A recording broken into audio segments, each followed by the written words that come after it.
Welcome to Radha channel. ನೋಡಿ friends, ನಾನು ಇವತ್ತು ಅವರೆಕಾಯಿ ಕೂಟು ಮಾಡಿ ತೋರಿಸ್ತಾ ಇದ್ದೆ.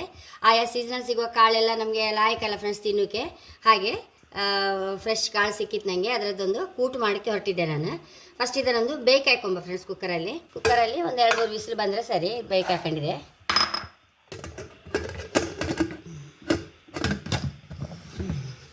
ಮಸಾಲೆ ಹುರಿಕೆ ಬಾಣಲೆ ಇಟ್ಕೊಂಡಿದೆ. ಎಣ್ಣೆ ಹಾಕೊಂಬ. ಖಾರಕ್ಕೆ ತಕ್ಕ ಒಣಮೆಣಸು. ಇದಕ್ಕೆ ಮೈನ್ ಉದ್ದಿನಬೇಳೆ ಫ್ರೆಂಡ್ಸ್, ಮತ್ತು ಎಂತ ಹಾಕೋಕ್ಕಿಲ್ಲ. ಫ್ರೆಶ್ ಬೇವನೆಲ್ಲ ಹಾಕೊಂಬ. ಅವರೆಕಾಳು ಕೂಟ ಅಂದರೆ ಮಸಾಲೆ ಇಷ್ಟೇ, ಕೊತ್ತಂಬರಿ ಜೀರಿಗೆ ಏನು ಹಾಕೋಕ್ಕಿಲ್ಲ.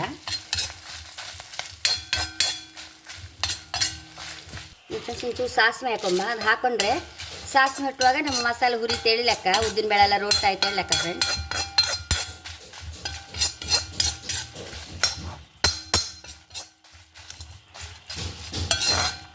ನೋಡಿ ಸಾಸಿವೆ ಹೊಟ್ಟಿತಾ ಐತೆ, ಉದ್ದಿನ ಬೇಳೆ ಸಹ ಹುರಿದಾಯ್ತು. ಈಗ ಇದಕ್ಕೆ ಒಂದು ಬೌಲು ಕಾಯಿ ಹಾಕೊಂಡಿದೆ. ಒಂಚೂರು ಬಿಸಿ ಹುರಿಕಂತಿಲ್ಲ ಫ್ರೆಂಡ್ಸ್, ಸುಮ್ಮನೆ ಈಗ ಮಿಕ್ಸ್ ಮಾಡ್ಕೊಂಡದಷ್ಟೇ. ಆಫ್ ಮಾಡ್ತಾಯಿದ್ದೆ ಬೆಂಕಿ. ಇದನ್ನೀಗ ಸಣ್ಣ ಹರ್ಕೊಂಡು ಮತ್ತೆ ಬೆಂಕಿ ಆಫ್. ಕುಕ್ಕರು 5-6 ವಿಸಿಲ್ ಬಂದಿದೆ.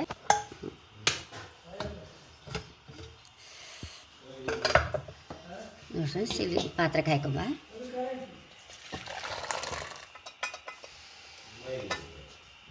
ತಕ್ಕಷ್ಟು ಉಪ್ಪು. ನೋಡಿ ಫ್ರೆಂಡ್ಸ್, ನಾನು ಮುರಿನೋಡು ಹಾಕಂತ ಇದ್ದೆ. ಮುರಿನೋಡು ಇಲ್ದವರು ಮಸಾಲೆ ಅರಿವಾಗ ಹುಣಸೆ ಹುಳಿ ಹಾಕಂತ ಬೇಕಾದಷ್ಟು. ಚೂರು ಅರಿಶಿನ, ಒಂಚೂರು ಬೆಲ್ಲ. ಈ ಮಸಾಲೆ ಹರ್ಕೊಂಬರ್ತೀವಿ ಫ್ರೆಂಡ್ಸ್. ಫ್ರೆಂಡ್ಸ್ ಈ ಮಸಾಲೆ ಹಾಕೋಕ.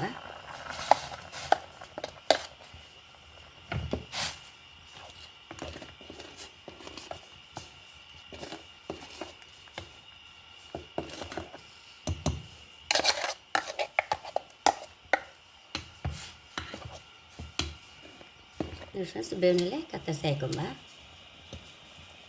ಇದಕ್ಕೆ ಮೇಯ್ನ್ ಬೇವಿನೆಲೆ ಹೆಚ್ಚು ಬೇಕು ಫ್ರೆಂಡ್ಸ್, ಅದೇ ಪರಿಮಳ. ನಾವು ಕೊತ್ತಂಬರಿ ಜೀರಿಗೆ ಅಂತ ಹಾಕೋದಿಲ್ಲ, ಬೇವಿನೆಲೆ ಫ್ಲೇವರ್ ಬಂದರೆ ಲಾಯಕ್ ಹತ್ಕೊಟ್ಟು. ಇನ್ನು ಬೇಕಾದ್ರೆ ಒಂದು 4 ಕಾಳು ಮೆಣಸು ಸಹ ಉರಿವಾಗ ಹಾಕ್ಕೊಳ್ಬೋದು ಫ್ರೆಂಡ್ಸ್. ಕೆಲವ್ರು ಹಾಕ್ಕೊಳ್ತಾರೆ ಕಾಳು ಮೆಣಸು ಸಹ. ಕುದಿ ಬಂದರೆ ಅವರೆಕಾಳಿನ ಕೂಟು ರೆಡಿ ಆಯಿತು. ಈಗ ಹಾಕೊಂಬ ಇದನ್ನು.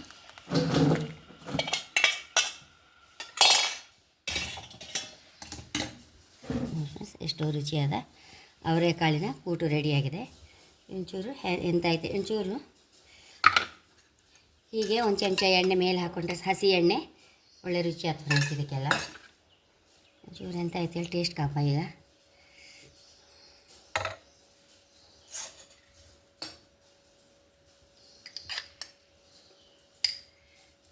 ನೋಡಿ ಫ್ರೆಂಡ್ಸ್, ಹೀಗೆ ಬಾಯ್ಲ್ ರೈಸಿಗಂತೂ ಹೈ ಕ್ಲಾಸ್ ಆಯ್ತು ಫ್ರೆಂಡ್ಸ್. ಈ ಕಾಳು ದೊಡ್ಡ ಅನ್ನ, ಈ ಕಾಳಲ್ಲಿ ಒಳ್ಳೆ ಮ್ಯಾಚ್ ಆಗ್ತಿತ್ತು ಬಾಯ್ಲ್ ರೈಸಿಗೆ. ಹೈ ಕ್ಲಾಸ್ ಆಯ್ತು ಫ್ರೆಂಡ್ಸ್. ಖಂಡಿತ ನೀವು ಸಹ ಟ್ರೈ ಮಾಡಿ. ಕೊತ್ತಂಬರಿ ಹಾಕಲಿಲ್ಲ, ಜೀರಿಗೆ ಹಾಕಲಿಲ್ಲ, ಏನು ಹಾಕದಿದ್ರು ಹೈ ಕ್ಲಾಸ್. ಆ ಉದ್ದಿನಬೇಳೆ ಏನೋ ಅಷ್ಟು ಮ್ಯಾಚ್ ಆಯ್ತು ಫ್ರೆಂಡ್ಸ್ ಇದಕ್ಕೆ. ತುಂಬ ಖಂಡಿತ ನೀವು ಸಲ ಟ್ರೈ ಮಾಡಿ ಕಾಳು ತಂದು. ಹಾಗೆ ನನ್ನ ಚಾನಲ್ ಇಷ್ಟ ಆದರೆ ಸಬ್ಸ್ಕ್ರೈಬ್ ಮಾಡಿ, ಲೈಕ್ ಮಾಡಿ, ಕಾಮೆಂಟ್ ಮಾಡಿದಂತೂ ಮರಲೇಬೇಡಿ. Thank you.